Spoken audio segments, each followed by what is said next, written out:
For the fourth straight day, the Midwest and Great Plains are bracing for terrifying tornado weather.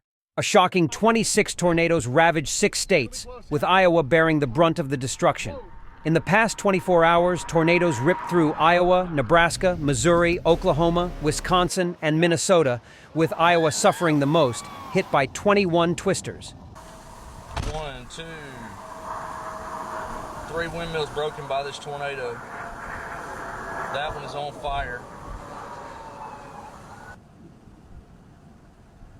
This tornado took out this windmill farm. Several of them collapsed.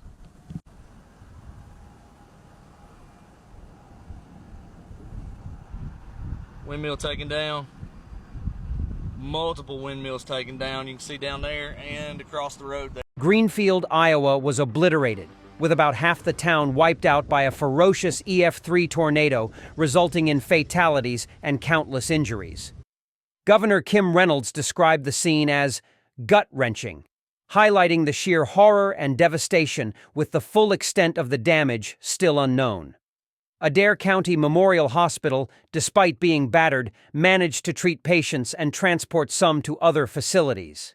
Amid the chaos, local residents frantically cleared debris and aided the injured.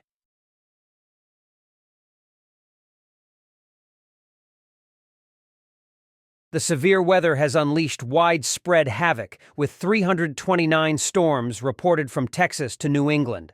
The nightmare isn't over, as more tornadoes and destructive winds are expected, especially in Texas and parts of the South.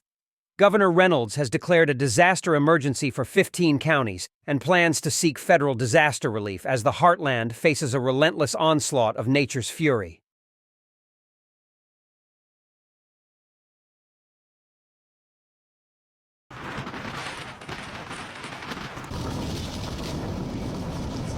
Keep going, get past him. We gotta be careful of these lines.